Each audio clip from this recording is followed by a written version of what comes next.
Hello everyone, welcome aboard. So again we have brought you the daily current affairs capsule, and this session has been brought to you by Himalaya IAS classes.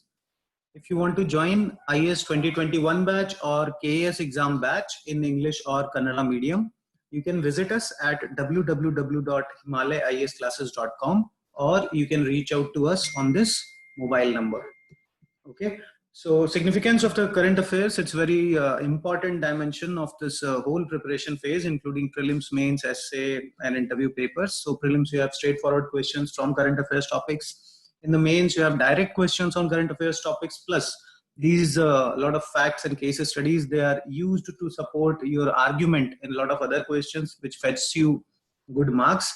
Then essay, where you have to write multiple dimensions of the topic. It is very helpful in the opinion building. Plus interview, it is mostly about the contemporary issues which are based on the current affairs. So let's get started with the first news item, that is about India-China Dialogue. And India has reached an accord with India on this LAC issue, which is ongoing from last few months. We have discussed it in almost every current affairs session. So prelims, it is part of international relation. Mains, the international relations, it is the part of general studies paper 2. So we have reached an agreement. Partial disengagement has started. Both the troops of both the countries, they have started going back. Okay. And whatever we have decided it on the patrolling points in the Galwan River Valley of 14, 15, but nothing has been decided in the finger areas. Finger areas, they are the ridges of Pangong Taso Lake, which is in the Ladakh region, and it is a saltwater lake. Okay. Next important news from today, it's about a lion census which was held in India. Okay, so Gujarat is the only state where Asiatic lions are found. So from the EVS point of view, it is very important, and EVS, it is a part of general studies paper 3. So only state in India where Asiatic lion is found is Gujarat. Look at this picture. Okay, this is lion, not the tiger. And the national park where they are found, it's Gir National Park. Please do remember that as well. The IUCN status of this is endangered. Okay. Also, this thing was in news because of spread of a disease which is known as CDV, or canine distemper virus disease. Okay, because of which some casualties or deaths of some of the lions happened in the Gir National Park. So Gujarat, Gir National Park, endangered Asiatic lion. Please remember that. Then next important article of today talks about the G7, whether it is relevant now, what can be the future of G7. Okay, so syllabus wise, sorry about this is typo. Syllabus wise, again, it is part of international relation, and international relation is the part of general studies paper 2. Okay, so G7, next G7 was supposed to be held in Washington in June, but it got postponed because of this ongoing COVID crisis. G7 is the group of 7 most developed countries of the world. Please remember, the name of all the countries who are parts or member of G7 is United States, Canada, Britain, France, Germany, Japan, and Italy. So these 7 countries, they form this G7. Okay. So there is another alliance which was mentioned in the article. So I've just mentioned it. Sometimes they just ask. So there is a 5 eyes. Okay, so 5 eyes belongs to, or it stands for Canada, US, Australia, New Zealand plus Britain. These 5 countries together, they are called as 5 eyes, and this is an intelligence alliance. Please remember that. Next, the article tells us about the evolution of G7. So in 1973, Arab-Israeli war happened, where all the Arab countries, they united and they tried to attack Israel, but result, again, in the end, Israelis, they were able to save themselves and they came out as a winner. After that, this OPEC restriction, or the OPEC countries, which is the grouping of oil producing countries of the world. Okay, so these guys, they tried to regulate the production of the oil, which led to increase in the price rise. After that, the G7 was formed, okay, in 1970s. So this group was formed by the most developed economies of the world. Okay, so at that time they represented 2/3 of the world GDP, but now if you see, they represent only 1/3 of the GDP, not 13, but 1/3 of the global GDP. So is it that relevant now? We have also, why we are discussing all this, because Donald Trump has said that he has plans to, why not it is better to expand G7 to something like G10 or G11. So other 4 countries, what he is saying that could be part of this grouping is Russia, India, Australia, and South Korea. Okay, so he's saying that, okay, why not let's add these 4 more countries to our grouping, because they are also the emerging economies, very fast growing economies. See, there is a group called E7 also. Please remember that E stands for emerging 7. So most emerging economies, 7 emerging economies of the world. So BRIC countries, it's not BRICS. I have just used it as a mnemonic. Brazil, Russia, India, China, plus Indonesia. This makes it 5. Turkey and Mexico, 6 and 7. So these 7 countries together, they are called as E7, the emerging 7. Okay, Five Eyes Intelligence Alliance consists of US, Canada, Australia, New Zealand, and UK. G7 is the grouping of most developed countries of the world. Which are the most developed countries of the world? United States and Canada, Britain and France, Germany, Italy, and Japan. Okay, and now Trump has proposed to expand this G7 to G11. So what are the 4 other countries? Australia, India, Russia, and South Korea. Okay. So now what are the limitations, like why G7, how it has performed? So it was created in 70s so that, you know, it can keep up the world economy. They can make some cumulative decisions. So it has failed to stop this 2008 crisis, another which led to the creation of G20, which is a grouping of most fastest developing economies, or the fastest developing economies of the world, of which India is also a part, China is also a part. Okay. So when it comes to another important agenda of this global institution, which is climate change, there also these G7 countries, they account for 59% of the historic emissions of the greenhouse gases. So these were the countries which were supposed to provide funding to the climate change adaptation and mitigation programs, but that has also been reduced. You already know that USA has pulled out of the Paris climate deal. Okay, and the pledged amount of $100 billion, which was pledged in 2009 to be given by 2020, we have just received $70 billion till now. Okay, so this article says there might be a need for the new institution where all the countries which have some impact on it, they can be brought together. When people are not able to enforce the rules, there has to be some arrangement where the rules or decisions which has been made, they can be enforced. Okay, so actually a lot of information. Even if you don't remember the core argument, you must remember the nitty-gritty pieces which can be asked in the exam.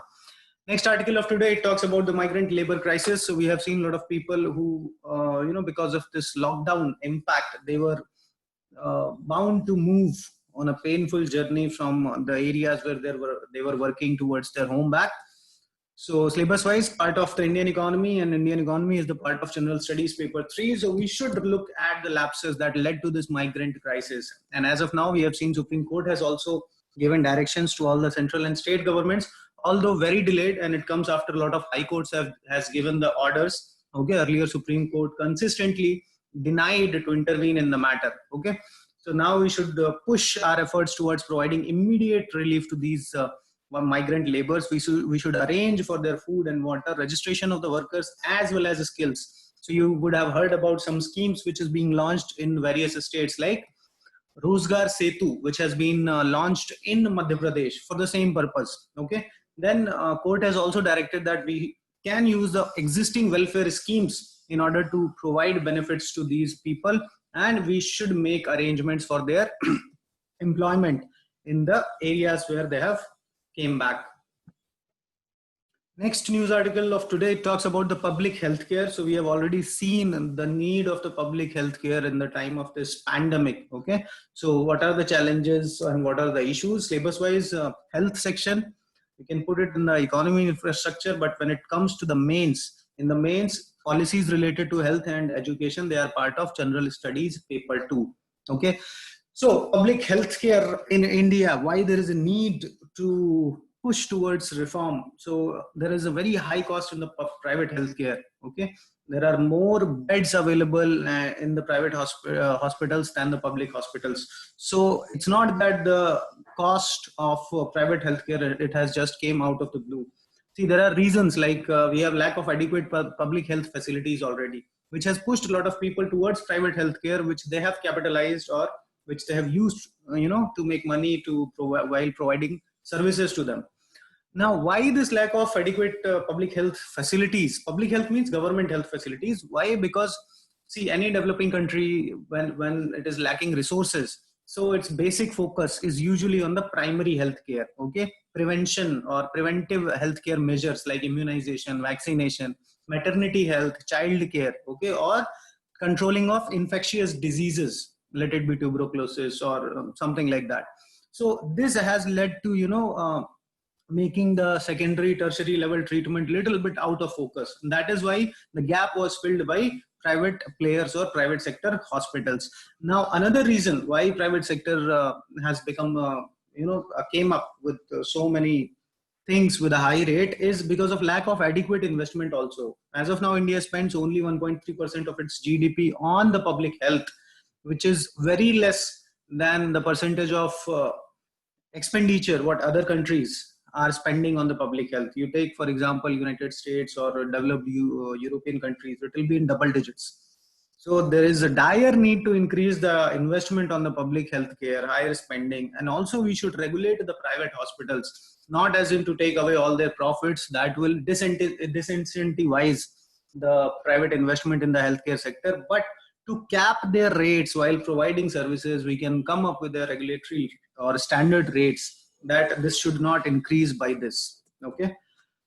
Then next article talks about the IBC. So there are a lot of logical or legal arguments in there, but for our purpose, we need to understand what are the changes which has been proposed to the IBC recently. So syllabus wise, it is part of the Indian economy. Indian economy is the part of general studies, paper 3.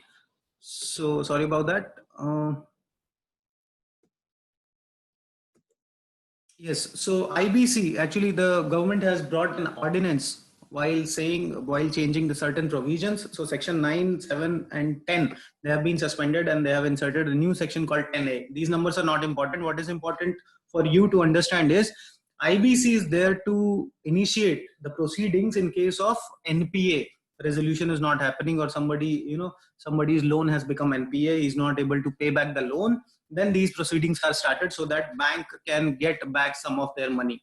Okay, so now what this ordinance does is it says that if your asset or your loan has become NPA after 25th of March, then no proceedings can be initiated for 6 months. So 6 months relaxation has been given from the IBC proceedings in this lockdown situation. Okay, all the cases under this, they will be decided by NCLT, National Company Law Tribunal, and the minimum amount has been also raised, not as per this amendment but earlier itself, that minimum amount after which you can initiate the IBC proceedings. Earlier it was 1 lakh, now it has been increased to 1 crore, so that MSME can be brought out of the perspective of IBC. Okay, so this is an effort to boost the business activities. Then next is a small scheme which was mentioned in today's paper. Please remember that Central Government Health Scheme, CGHS. Sorry about this. So CGHS, Central Government Health Scheme. So this is scheme again part of the Health and General Studies paper 2. So Central Government Health Scheme, they will provide treatment for the COVID to the beneficiary. Who is the implementer of the scheme? Ministry of Health. Who are the beneficiaries of the scheme? Existing and former employees of the central government. Okay, just remember the name of the scheme.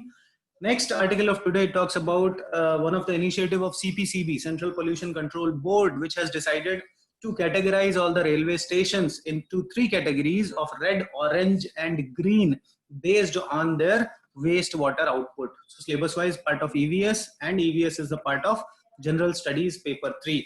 So CPCB will categorize the stations based on the wastewater output, how much wastewater you are putting out. So the 3 categories will be red, orange, green. If you are wasting more than 100 kiloliters a day, it will be red. Less than 10 kiloliters, it will be green. Okay, NGT, National Green Tribunal, has asked Railway to get NOC from CPCB. Why this has happened? See, CPCB has these measures for industries under Water Pollution and Control Act, but railway is not an industry, so it said like we are out of it. That is why they have created this rating system for the railways. Okay, so there is a lot of wastage of water actually in the railway station, so which can be minimized by using the water treatment plant, and then this monitoring and rating system can improve the water conservation status of the railway stations. Then the last article of today talks about the exotic species. So Ministry of Environment, Forest and Climate Change has launched some new guidelines for the import of exotic species. Syllabus wise, it is part of the EVS, Environmental Science, and Environmental Science is the part of General Studies paper 3.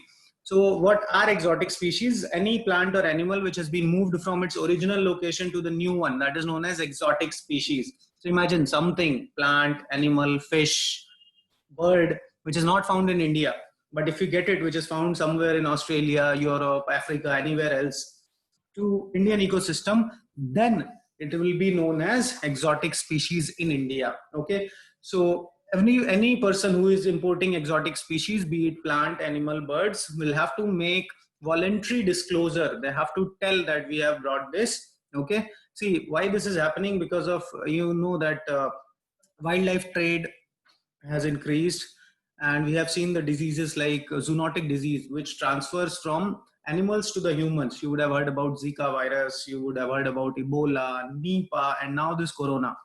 So these all comes under the category of zoonotic disease, which gets transferred from the animals to the human. Okay, so to control this or to counter this threat, this step has been taken. So any species which is mentioned in the appendix 1, 2, 3 of the CITES.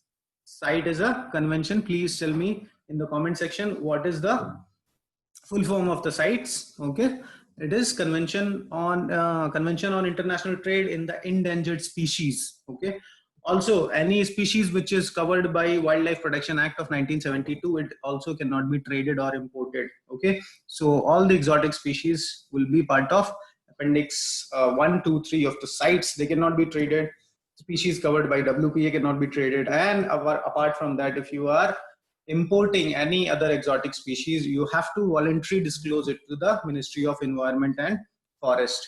Finally, take a look at the do's and don'ts for increasing your chances of selection in the prelims examination, and hope you have liked today's session. So please stay tuned, and please don't forget to like, comment, share and subscribe to the channel, and to press the bell icon so that you can get notified whenever we upload any new video related to the current affairs. So thank you for watching. Stay tuned for more updates.